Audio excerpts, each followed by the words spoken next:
ላንቺና ላንተ ልዩ ፕሮግራም ከኢሶግ ላንቺና ላንተ በስነ ጾታ ስነ ተዋልዶ ጤናና ኤችአይቪ ኤድስ ላይ የሚያተኩር ሳምንታዊ ፕሮግራም ላንቺና ላንተ ላንቺና ላንተ ላንቺና ላንተ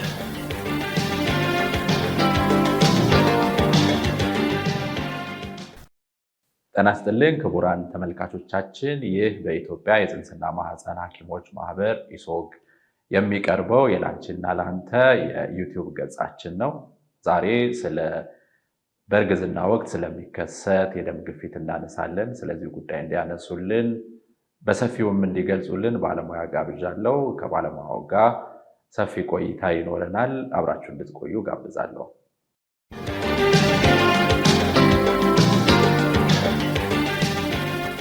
ከትውውቅ እንጀምር። ስሜ ዶክተር አበራ በዳዳ ይባላል። የማህፀንና ጽንስ ስፔሻሊስት ሐኪም ነኝ። በአዲስ አበባ ዩኒቨርሲቲም መምህርና ረዳት ፕሮፌሰር ነኝ። ዛሬ ዶክተር በተለይ ስለ በእርግዝና ወቅት ስለሚከሰት የደም ግፊት ነው የምናነሳው። እንደው ወደዛ ጠለቅ ብለን ከመግባታችን በፊት የደም ግፊት ምን ማለት ነው የሚለውን መጀመሪያ ብናይ። ይሄ በጣም አስፈላጊ መነጋገር ያለብን ቶፒክ ነው። ምክንያቱም ይሄ በእርግዝና ጊዜ ከሚያጋጥሙ እናቶችን ለተለያዩ ችግር ከሚዳርጉ ችግሮች አንዱ ነው እና እንግዲህ ለመጀመሪያ ያህል አሁን ደም ግፊት ብለን ስንል ያው ኖርማል ነገር ነው ደም ግፊት። ምክንያቱም ደም ከልብ ይሰራጫል ወደ ተለያየ ሰውነት ክፍል እና ሲሰራጭ የሚሄደው በደም ስር ውስጥ ነው። ከልብ ተነስቶ የሚፈለግበት ቦታ እስኪሄድ ድረስ እየተገፋ የሚሄድበት የራሱ የሆነ ግፊት ወይ ደግሞ ፕሬዠር አለው። ልክ ቧንቧ ከፍተ ልክ ቧንቧው በሲፎን ውሃ ሲሄድ እዛ ውስጥ የሚሄድበት ፕሬዠር ልክ በደንብ ስትከፍተው የሚሄድበት ግፊት ይጨምራል። ስትቀንሰው ፕሬዠሩ የቀነሰ ይሆናል።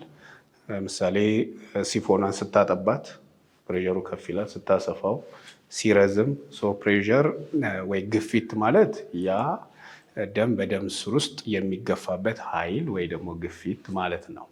እንግዲህ ደም ግፊት አለ ሲባል ሁሉም ሰው ደም ግፊት አለው፣ ልክ ነው። ደም ግፊት ከሌለው አይሄድም። ነገር ግን አሁን በችግር ደረጃ እና አሁን ብለድ ፕሬዠር ማለት ነው ደም ግፊት አሁን በግርድፉ ካየ ነው። ነገር ግን አሁን ደም ግፊት ብለን እኛን የምንረዳው ታካሚዎቻችን የሚረዱት ሃይፐርቴንሽን ስንል ቴንሽኑ ሃይፐር ሲሆን ወይ ደግሞ የበዛ ግፊት ሲኖረው ኖርማል መሆን ካለበት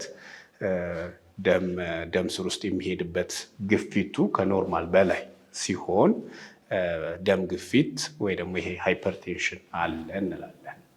እንደው በቁጥር ደረጃ ነው ብዙ ጊዜ የሚቀመጠው 120/80 ነው።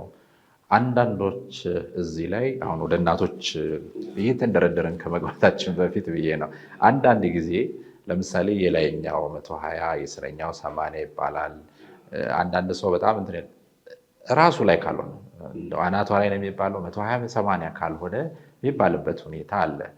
እንደው እስከምን ድረስ ነው ይሄ ግፊት ተብሎ የሚጠራው ወይም በልኬት ደረጃ የሚቀመጠው እና ወደ ችግር ገባ የሚባለው?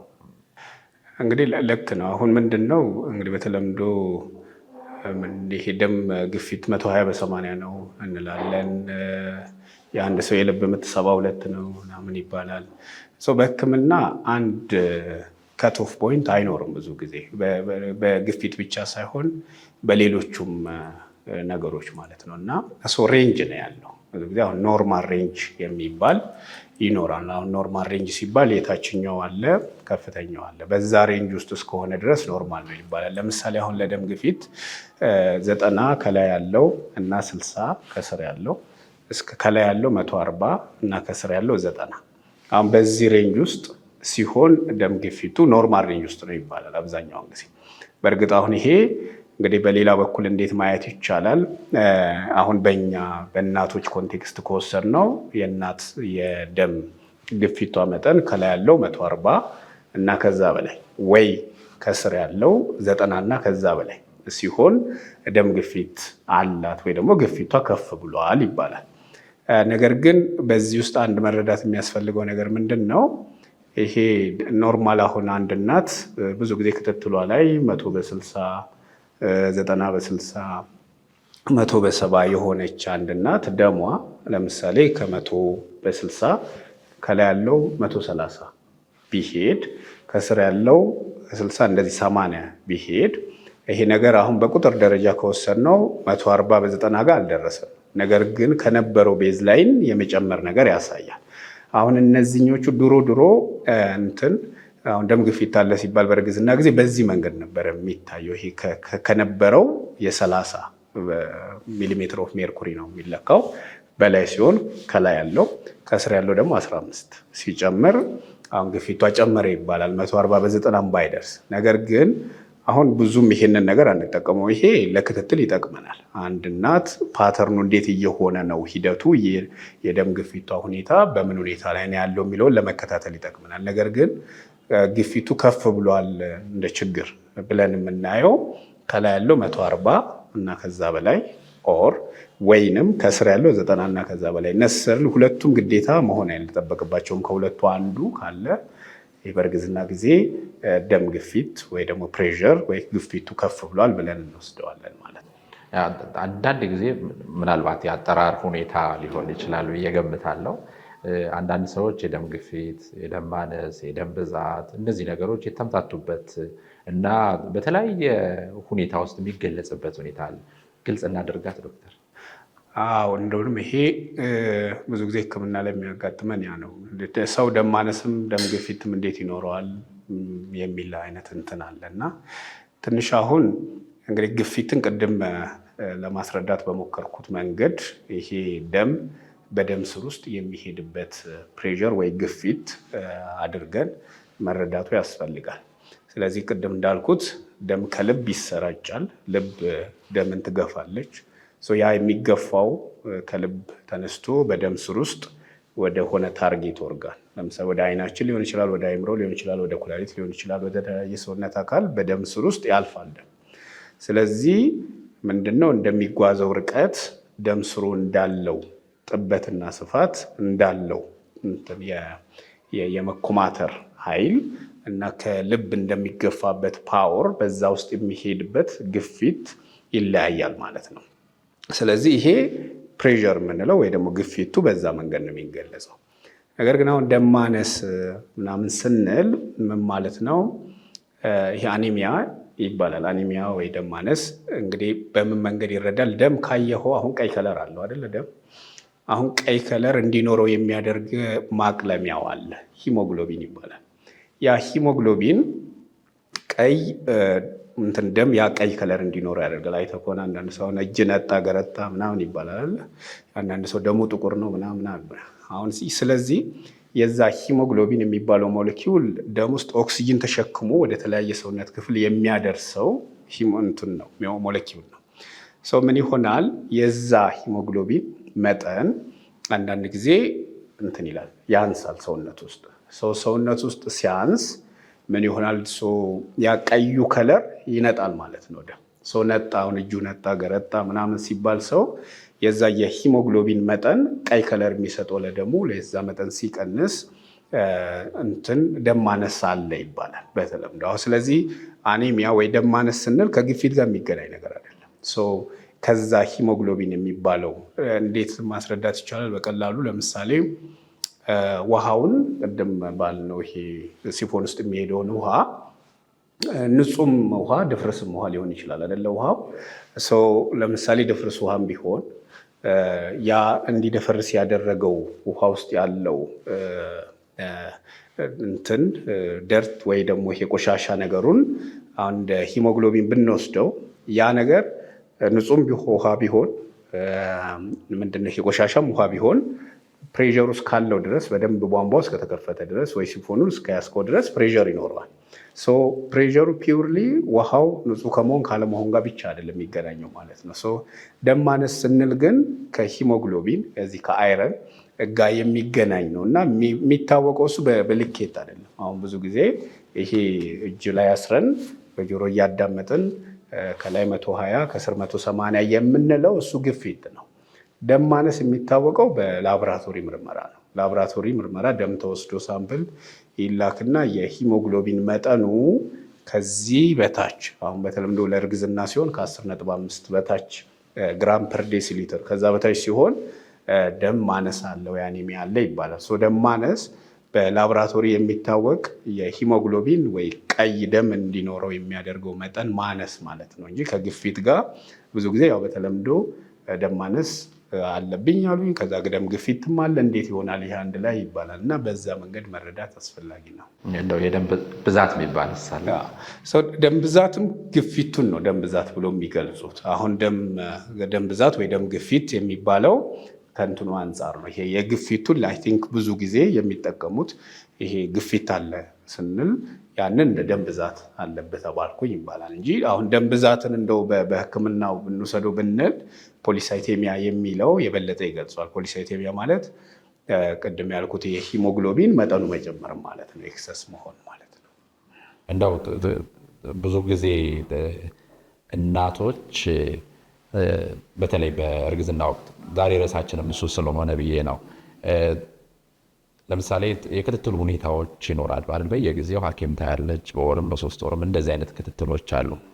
እቺ እናት መቼ ነው የደም ግፊት አለብሽ ተብላ እንደ ወደ መድኃኒትም ከሆነ ወደ መድኃኒት ወይም ችግሩ እንዳለባት ተገልጾላት ራሷን እንጠብቅ የሚጠበቀው? በአንድ ቀን ግፊት መጠን ነው ወይስ በተከታታይ ተለክታ ነው? መቼ ነው የሚለውን እኔ ይሄ ምንድነው እንግዲህ እናቶች ያው ለእርግዝና ክትትል ሲመጡ እንግዲህ ቅድም እንዳልኩት አሁን ደም ግፊት በእርግዝና ጊዜ ሲያጋጥም በጣም ብዙ ችግሮች ያመጣል። አሁን እነዛን ችግሮች እንዳያመጣ አንዱ ከምንከላከልበት መንገድ ቀድሞ በማወቅ ነው እና ቀድሞ ማወቂያ ደግሞ ሌላ የተለየ መንገድ የለውም፣ ደም በመለካት ነው። እና እንግዲህ አሁን አንዳንድ ጊዜ ምንድን ነው የሚሆነው እናቶች ክትትል ሲመጡ ሁል ጊዜ ክትትል በመጡ ሰዓት ደማቸው ይለካል። እንግዲህ አንዳንዶቹ እንግዲህ እርግዝና ክትትል የሚጀምሩበት እንደየእናቶቹ ሁኔታ የተለያየ ነው። አንዳንዶቹ ቀደም ብሎ ይጀምራሉ፣ አንዳንዶቹ ዘግይቶ ነው የሚጀምሩት። ለዛም ነው ቀድማችሁ ጀምሩ የምንለው። ኖርማሊ እርግዝና ክትትል መጀመር ያለበት አንድ እናት መፀነሷን እንዳወቀች ነው፣ መቆየት የለባትም የምንልበት አንዱ ምክንያትም ይሄ ነው። ስለዚህ እንግዲህ ሲለካ ደም አሁን በአንድ ጊዜ ልኬት፣ ምክንያቱም የደም ግፊት በብዙ ሁኔታዎች ነው እንትን የሚደረገው ተጽዕኖ የሚኖርበት። ለምሳሌ አንድ ሰው ከመንገድ እንደመጣ እንደሮጠ ቁጭ አድርገህ ብትለካው ግፊቱ ከፍ ይላል፣ ስትረሱ ይጨምሯል። ቡና ጠጥቶ እንደመጣ ብትለካው እንትን ይላል፣ ከፍ ይላል። የተለያዩ መድኃኒቶች ወስዶ እንደመጣ ቢሆን ከፍ ይላል። ኢቭን ሌላው ይቅር እኔ እንደተቀመጥኩት አሁን በዚህ አቀማመጥ ውስጥ ኖሮ እግሩ እንደዚህ እንትን ብሎ ምናምን ብትለካው ደም ግፊቱ ከፍ ሊል ይችላል። ስለዚህ የመጀመሪያው ምንድነው የእርግዝና ላይ ደም ግፊት ሲለካ የራሱ ያለካክ ስታንዳርድ አለው። እናቶቹ መጀመሪያ የማረጋጋት እረፍት የመስጠት እነዚ አይነት ነገሮች ወስዶ ከሆኑ ያንን ማወቅ እና መለኪያው መሳሪያው በትክክል ለዛች እናት ሳይዝ ፊት ያደርጋል ወይ የሚለውን ማወቅ። ምክንያቱም አንዳንድ ጊዜ ካየህ እናቶች የተለያየ የእጅ ሳይዝ ነው ያላቸው። አንዳንዱ ወፈር ያሉ ይኖራሉ፣ አንዳንዱ ቀጠን ያለ ይሆናል። አንድ መለኪያ ለሁሉም ሰው ስትጠቀም አሁን ለአንዳንዶቹ ይሰፋል ያ መለኪያ፣ ለአንዳንዶቹ ይጠባል። ሲጠብም ሲሰፋም ግፊቱን በትክክል ሪፍሌክት አያደርገውም። ስለዚህ ያ ነገር ሁሉ ከግምት ይገባና እንግዲህ በዚህ ሁሉ ቅድመ ሁኔታዎች ተሟልቶ ትክክለኛ ለእናትየዋ የሚሆነው ሳይዝ ነው ወይ? ቀኝ እጅ ላይ እንደዚህ ተቀምጣ እንደኔ አሁን እግር ክሮስድ መሆን የለበትም፣ እንደዚህ መነባበር የለበትም። እንደዚህ ቁጭ ብላ እጅ እንደዚህ ተደግፎ ጠረጴዛ ላይ አርፋ ጀርባዋ እንደዚህ ሰፖርት ዶኖ ከኋላ ድጋፍ ኖሮት ቢለካ የተሻለ የደም ግፊቱን ሁኔታ ይገልጻል እና ቀኝ እጅ ሲሆን የተሻለ ነው። እሱ እናትየዋ ትለካና አሁን ከፍ ያለ እንደሆነ ተመልሶ ይደገማል። ብዙ ጊዜ በ4 ሰዓት ውስጥ ከእንትን ተብሎ ከ4 እስከ 6 ሰዓት ውስጥ ደግሞ ይለካል እና እንደዛ አይነት ሁኔታዎች እንግዲህ 2 ጊዜ ተለክቶ አሁን እንትኑ ይሄ ቁጥሩ እንደዛው ከ140-90 ውስጥ የሚቆይ ከሆነ ግፊት አላት ብለን እንላለን። አሁን እንግዲህ ደም ግፊት አለ ሲባል እንዳልኩት አንዳንድ ጊዜ መድገምም የማንፈልግበት ሁኔታዎች ይኖራሉ። ለምሳሌ በጣም ከፍተኛ ከሆነ ገና መጀመሪያ ስንለካው 180 170 ምናምን የሆነ ከላይ ያለው ከስር ያለው 110 120 እንደዛ ከሆነ ይሄ መድገምም አያስፈልግም፣ በጣም ከፍ ያለ ነው። ይሄ በአንድ ጊዜም ግፊት አለ ልንል እንችላለን። ነገር ግን እንዲሁ ዝቅ ያለ 140 150 አካባቢ እንደዚህ ከሆነ እንደዛ አሳርፈን መልሰን ለካቸዋለን ማለት ነው። አሁን ይሄ እንግዲህ በእርግዝና ጊዜ የመጣ ደም ግፊት ነው ወይንስ ድሮ የነበረ ደም ግፊት ነው? ሌላ ነገር ነው አሁን ቀጥሎ። ምክንያቱም አሁን በእርግዝና ጊዜ የመጣ ደም ግፊት ነው ብሎ ለማለት ብዙ ጊዜ ከእርግዝናው አጋማሽ በኋላ ነው መምጣት ያለበት፣ እንደው 20 ሳምንት አካባቢ ማለት ነው። 20 ሳምንት በኋላ ነው ግፊቱ መኖር ያለበት መምጣት ያለበት። ስለዚህ ምን ማለት ነው? ይሄ አንድ እናት ለምሳሌ ክትትል ገና 2 ወር ጀምራ እያደረገች ደሟ ኖርማል ሆኖ በትክክለኛው ሬንጅ ውስጥ እያለ እየተከታተለች ልክ 20 ሳምንት ሲያልፍ ይሄ ግፊቱ ሲመጣ ወይ ሲለካ ደም ግፊቷ 140 በ90 እና ከዛ በላይ ከሆነ ድሮ ኖርማል የነበረው አሁን ይሄ በእርግዝና ጊዜ የመጣ ደም ግፊት ነው ይባላል። ይሄ ፕሬግናንሲ ኢንዲዩስድ ሃይፐርቴንሽን ወይ ደግሞ እርግዝና ተጽዕኖ የመጣ ደም ግፊት እንደማለት ነው። አንዳንድ ጊዜ ግን ሰዎች ደም ግፊት ይኖራቸውና ተለክቶ ስለማያውቁ የደም ግፊታቸውን ሁኔታ የነበረበትን ሁኔታ ስለማያውቁ እርግዝና ኖሮ ለእርግዝና ክትትል ሲመጡ ስንለካቸው ግፊቱ ገና 2 ወር ላይ ሊሆን ይችላል፣ 3 ወር ላይ ሊሆን ይችላል፣ ከፍ ያለ ይሆናል። ያ በእርግዝና ጊዜ የመጣ ደም ግፊት አይደለም። ኦልሬዲ የነበረ ነገር ግን በእርግዝና ጊዜ የታወቀ ይሄ ክሮኒክ ሃይፐርቴንሽን ወይ ደግሞ ልክ ማንኛውም ሰው ላይ እኔም አንተም ወንድም ሴትም እርጉዝም እርጉዝ ያልሆነም ሰው ላይ ሊያጋጥም የሚችለው የግፊት አይነት ነው ማለት ነው። ሁል ጊዜ በእርግዝና ሰዓት ግፊት ካየን ይሄ በእርግዝና ጊዜ የሚመጣው ደም ግፊት ነው ማለት አይደለም እና በዛ ሁኔታ ከ20 ሳምንት በኋላ እንደ አዲስ የሚመጣ ግፊት ሲሆን ያ በእርግዝና ጊዜ የመጣ ደም ግፊት ተብሎ ይባላል። እና እንግዲህ ሕክምና መቼ ነው የምናስጀምረው? ራይት አዌይ እንዳወቅን ያኔው ሕክምና ይጀመራል ወይ ምናምን የሚባለው እንግዲህ እሱ ምን ላይ ነው የሚወሰነው? ልክ አንድ እናት ግፊት ደሟ ከፍ እንዳለን እንዳወቅን ቀጥሎ የምናደርጋቸው ምርመራዎች አሉ።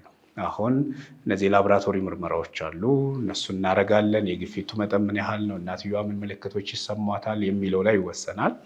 ከዛ እንትኑ ደግሞ ይሄ ፕሬሸሩ መጠኑ ምን ያህል ነው የሚለው ላይ። ስለዚህ ህክምናው ምንድን ነው? አይ ቲንክ በኋላ ላይ እነጋገራለን እንዴት ነው የሚታከመው የሚለውን ነገር። ግን ገና እንዳየን በአንድ ጊዜ ህክምና የምንጀመርበት ሁኔታዎች አሉ። አሁን 160 180 ከሆነ ቀጥታ ወደ ህክምና ይኬዳል።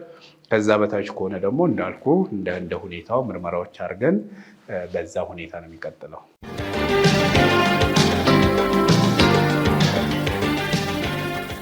ላንቺና ላንተ ልዩ ፕሮግራም ከኢሶግ ላንቺና ላንተ በስነ ጾታ ስነ ተዋልዶ ጤናና HIV ኤድስ ላይ የሚያተኩር ሳምንታዊ ፕሮግራም። ላንቺና ላንተ ላንቺና ላንተ ላንቺና ላንተ